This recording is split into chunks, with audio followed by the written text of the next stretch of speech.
Chào mừng các bạn đã quay trở lại với video hôm nay. Các bạn thân mến, ai trong đời mà không mắc phải sai lầm đúng không nào? Nếu bạn nào nói mình chưa bao giờ mắc sai lầm thì chắc chỉ có thần tiên thôi. Những sai lầm có thể do chính chúng ta gây ra hoặc bị vô tình dính chưởng. Và hôm nay, nếu bạn muốn xem những sai lầm tai hại và đắt đỏ nhất thì hãy cùng thế giới hôm nay khám phá video. Camera vô tình quay lại 35 sai lầm tai hại đắt giá nhất lịch sử nhé.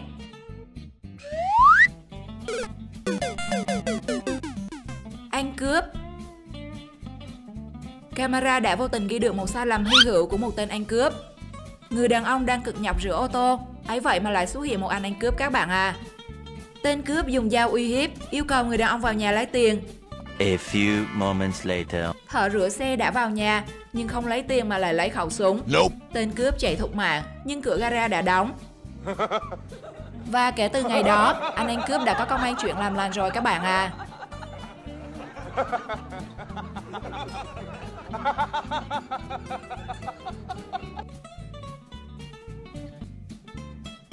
Cô gái tức giận.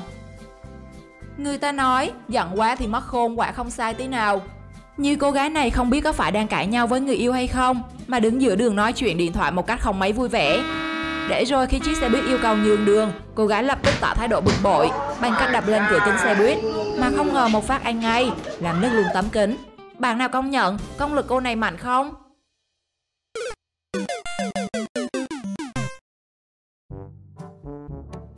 Nướng pizza. Biệt danh sát thủ phòng bếp có thể trao cho anh chàng này đấy.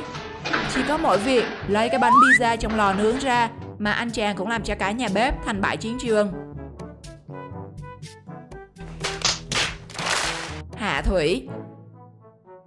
Hạ thủy để chuẩn bị cho chuyến lướt sóng, nhưng con tàu này lại không may mắn khi gặp trục trặc kỹ thuật trong quá trình hạ thủy. Kết quả là chưa chạy được phát nào đã phải trục vớt lên sửa chữa lại. Bỏ pháo vào toilet. Nhiều người đã học theo YouTuber Hairtest. Anh này bỏ cả 100 quả pháo vào bồn cầu và xem phản ứng.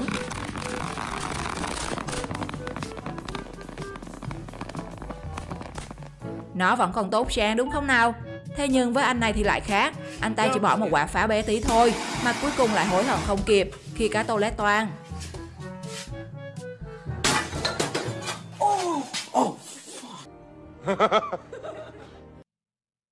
Anh trai Ả Rập.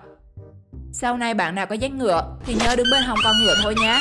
Đừng để phạm sai lầm như anh trai Ả Rập này. Đứng ngay trước mặt con ngựa để nó xúc cho một phát. Bạn nhìn cách anh trai Ả Rập nhảy thì biết họa mi như thế nào rồi.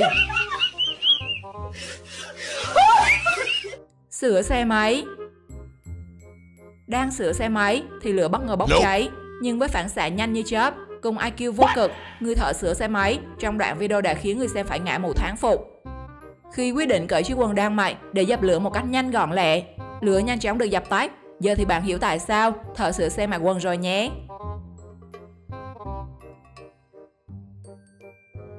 Cậu máy bay. Lần đầu tiên trong đời mình mới nhìn thấy cách cậu máy bay kiểu này. Với trọng lượng siêu to khổng lồ của chiếc máy bay, bảo sao cái cần cậu không gãy cho được.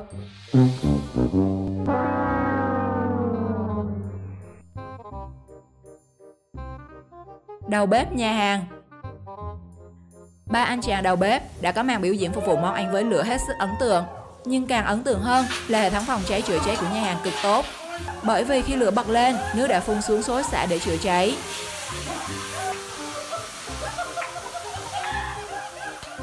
SOS. Một chiếc rơ móc đang chở theo 3 chiếc xe cứu thương. Chiếc nằm sau cùng bất ngờ rơi khỏi xe trong sự lo sợ của các phương tiện di chuyển khác trên đường. Nhưng thay vì gọi SOS, chiếc xe đã tự cứu mình khi lái đi một cách hết sức kỳ lạ. Dừng đèn đỏ. Chiếc xe này vì muốn tranh thủ thời gian chạy nhanh một tí, trong khi đèn đỏ vẫn chưa tắt, để rồi nó phải trả giá cho hành động sốc nổi của mình. Bởi cái trục được đặt cố định ở giữa đường đã làm cho chủ nhân chiếc xe phải mở hầu bao để sửa chữa xe. Theo bạn, có nên sử dụng hệ thống dừng đèn đỏ kiểu này ở Việt Nam hay không? Nhớ comment câu trả lời cho mình biết nhé.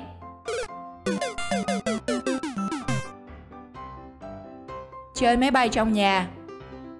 Thay vì đem ra sân hay khoảng trống nào đó để chơi, thanh niên này lại chơi máy bay điều khiển từ xa trong nhà và rồi hối hận không kịp. Khi vừa khởi động máy, một cái chai nhựa không biết từ đâu bay ra, vướng vào cánh quạt và sau đó thì chiếc máy bay bị nổ tan xác.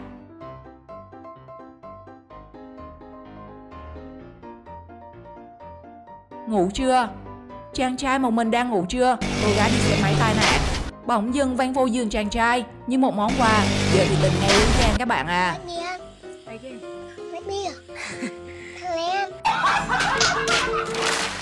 Tai nạn xe. Một chiếc xe tải chở nước sơn màu vàng gặp phải tai nạn xe.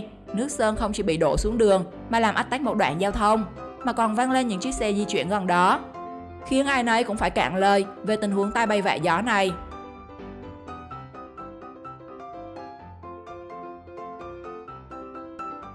Đi xe ô tô.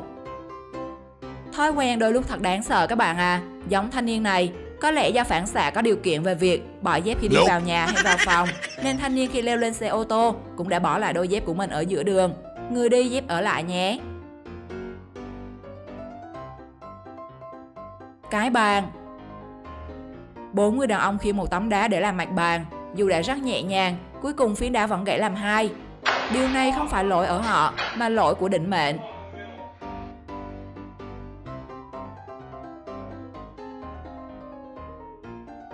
Múa cột.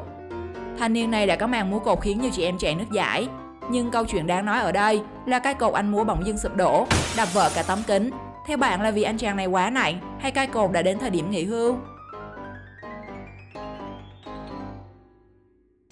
Đóng cửa. Hình ảnh ghi được từ một cửa hàng cho thấy cô nhân viên đang cố gắng hết sức để đóng cánh cửa, cho đến khi bị cánh cửa đụng phải. Còn đụng trúng chỗ nào thì nhìn phản ứng của cô ấy, chắc các bạn cũng có thể đoán ra được rồi nhé. Nước xoáy.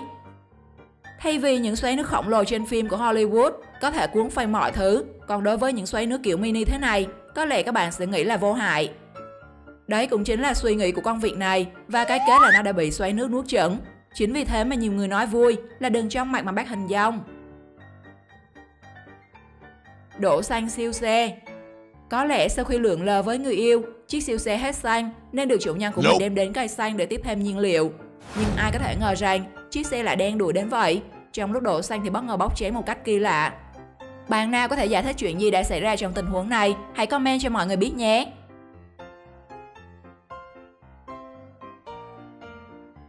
Đi xe đạp. Mải mê đi xe đạp không thèm nhìn đường, chàng trai đã vướng phải thanh chắn giao thông trên đường. Nhưng điều thú vị là chiếc xe đạp vẫn cứ bon bon trên đường, trong khi chủ xe thì mắc lại ở thanh chắn. Đây là bài học kinh nghiệm, mọi người đi đường nhớ quan sát cẩn thận nhé. Múa.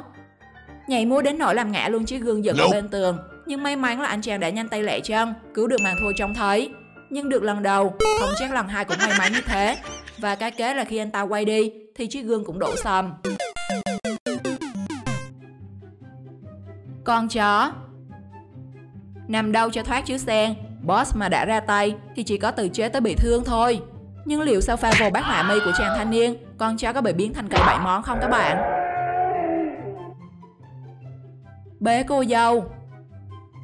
Hí hửng vì được thoát kiếp FA, trong lễ cưới, anh chàng chú rể này đã bế luôn cô dâu đi vào trong nhà, nhưng lại quên mất là có bậc thềm bên dưới. Thế là hụt chân, mọi người được chặn cười rụng răng. Mẹ con. Đồng tâm hiệp lực để nâng cái lu sành lên xe, thế nhưng cả hai mẹ con trong đoạn video đã phải bất lực khi người mẹ không thể nâng nổi và vấp ngã làm bể luôn cái lu. Anh con trai thì ngồi chống cằm, còn gì nữa đâu mà khóc với sầu. Đi ô tô. Ngồi trên xế hộp và ung dung thưởng thức ly nước, cô gái phạm phải sai lầm tai hại khi nghĩ rằng mọi thứ rất an toàn, cho đến khi chiếc ô tô bị sốc nảy, làm nước trong ly văng cả vào mũi, khiến cô nàng sốc đến tận óc.